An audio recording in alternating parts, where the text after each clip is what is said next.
In the heart of ancient Mithila, where the great Maharshi taught under the open skies and the enlightened King Janak ruled with wisdom, one seeker embarked on a journey not of swords or battles, but of the mind, a quest to unravel the ultimate mystery of life, moksha. What could a king surrounded by luxury teach about liberation? And how could a simple bowl of oil hold the key to enlightenment? Join us as we step into a timeless tale of focus, detachment, and the power of unwavering purpose. This is the story of Mithila's greatest lesson, one that may just change the way you see your own journey. So, are you ready? Let us begin. Long time ago, in the ancient land of Mithila, there was a renowned university where scholars gathered to explore philosophy, spirituality, and the sciences under the guidance of enlightened sages. One morning, Guruji called his brightest student, Vidyapati, and asked him what he wanted to learn about. Vidyapati asked, Guruji, how can one achieve moksha, the ultimate liberation? Guruji, his face radiating profound calm and wisdom, listened intently before offering his guidance. He said, to uncover the path to moksha, you must journey to the court of Raja Janak, the king of Mithila. He alone can illuminate the way for you.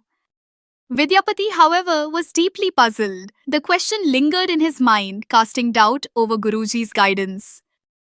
How could a king, surrounded by luxury and entangled in the affairs of war and governance, possibly lead me toward moksha, he wondered. Yet his faith in his teacher's wisdom prevailed, and Vidyapati set out on the journey to Mithila. The bustling city welcomed him with grandeur, its streets alive with the vibrancy of a prosperous kingdom. At its heart stood the palace of Raja Janak, the philosopher king. He was as renowned for his wisdom as he was for his rule. Vidyapati reached Raja Janak's court and voiced his doubts. Raja Janak listened with an understanding smile, his calm demeanor soothing the young seeker's apprehension. Before I teach you about moksha, the king said, his voice gentle yet resolute, you must first complete a task. Only then will you be prepared to understand its essence. Though hesitant and uncertain of what lay ahead, Vidyapati agreed, his curiosity outweighing his doubt. Raja Janak handed him a wide, shallow bowl filled to the brim with oil. The king's instruction was simple, yet laden with challenge. Walk through my palace, explore every courtyard, every corridor, and every garden. But remember, not a single drop of oil must spill. If you succeed, I will answer your questions. The enormity of the task settled heavily on Vidyapati's shoulders. Determined, he gripped the bowl with steady hands, his focus sharp and unyielding. Step by careful step, he navigated the grand palace. The opulent beauty of the courtyards and the serene elegance of the gardens faded into the background. He was entirely consumed by the delicate task at hand. His eyes remained fixed on the shimmering surface of the oil, never wavering. His hands trembled under the strain of absolute concentration, and his heart pounded with the effort of maintaining balance. Every breath he took seemed too loud, threatening to disrupt the fragile equilibrium. And yet he walked on, the challenge transforming into a test of his will and discipline. At last, Vidyapati returned to the throne room, his face pale with exhaustion but his spirit glowing with triumph. Bowing respectfully, he announced, not a single drop has spilled, my king. Raja Janak, his eyes alight with quiet approval, nodded. You have done well, he said. Then, leaning forward, he posed another question, his tone calm but probing. Now tell me, what did you observe during your walk? What did you see in the courtyards, the corridors, and the gardens? Vidyapati, still catching his breath, looked up with a mix of confusion and realization. I saw nothing, my king, he admitted. My focus was entirely on the oil. I had neither the time nor the energy to notice anything else.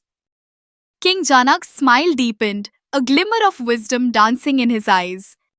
You have not only succeeded in completing the task, he said, his voice resonating with quiet authority, but you have also uncovered the secret of moksha. Moksha, King Janak explained, his voice calm and steady, is achieved through unwavering focus on your ultimate goal or purpose. Just as you ignored every distraction and directed all your attention to the oil, one must stay centered on their objective, even amidst the chaos of life. Vidyapati listened intently, absorbing the weight of the king's words. Sensing the unspoken question lingering in the young seeker's heart, Janak continued with a knowing smile. You wonder how I, a king surrounded by luxury and burdened with responsibility, can understand moksha. The answer is the same. My duties as a king are carried out with detachment as acts of service without allowing them to divert me from my higher purpose. He paused, his voice growing even more deliberate. Like the oil in the bowl, I hold my responsibilities with care but without attachment. My mind remains steadfast, fixed on my objective. This is how one lives fully in the world yet remains untouched by its distractions and entanglements. Vidyapati's heart swelled with awe and gratitude. In the simplicity of the king's analogy lay the profound truth he had been seeking, a truth that would guide him for the rest of his journey. King Janak's lesson resonated deeply, its simplicity carrying profound wisdom. Live in the world, but let your mind remain anchored to your objective. Let distractions pass like the wind, but hold your focus steady, like the oil in the bowl. With these words, the young seeker's heart was alight with clarity. He carried the king's wisdom within him, his path to liberation now illuminated. So, take a pause and think. What is your focus? Are you moving closer to your goals or drifting further away? Stay focused. Stay determined. The path to success begins with unwavering effort and steadfast purpose, even in this world of distractions. We hope you liked the story. We'll be back with more exciting tales from the Creative Crow. Thank you for listening.